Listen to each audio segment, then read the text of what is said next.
We start off at noon with breaking news. Good afternoon. I'm Maribel Rodriguez. A plane crashed in Pembroke Park, killing 2 people. CBS 4's Ted Scown is live at the scene with what we know so far. Ted. Yeah, Maribel, very fortunate in this one that there weren't more injuries or deaths on the ground. I want to show you what happened here. When you look over to that building, it's a storage facility. You can see up between, looks like the 4th and 5th floor, there's a mark on the wall. That's where it appears that the plane hit the wall. Then when you look down, you can see behind the wall there, the wreckage that is left behind. From what we are told, this is a twin-engine Aero Commander aircraft, and at this point, investigators tell us that no one survived. Surveillance video captures the moment as a plane is falling to the ground after crashing into a storage facility on Park Road. A man who works nearby heard and saw the final moments. I heard a whistling, so when I look up, I saw this plane, but it was so low, so I even ducked a little bit. Just after it passed, I hear the engine stall out once.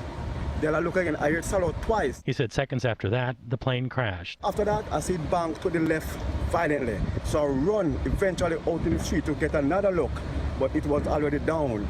So it just happened quickly. Just before going down, a traffic reporter and his crew heard the desperate call from the cockpit. My pilot's like listening on the radio and he hears, oh F, oh S, oh my gosh. And then the tower calls out the N number of the airplane that just went down. The plane didn't respond. Then the tower declared an emergency. BSO tells us the aircraft was heading from Pompano Air Park to Opelika when it went down just after 9 this morning. When fire rescue arrived on the scene, they found that no one survived. Broward Sheriff Fire Rescue alongside Hollywood Fire Rescue did a safety assessment of the plane to make sure it wasn't a risk, at which time they located 2 bodies which have been confirmed deceased. And a live look again at the scene, just to orient you here, what you're seeing on the top there, that mark on the building, that's where the plane apparently hit the building.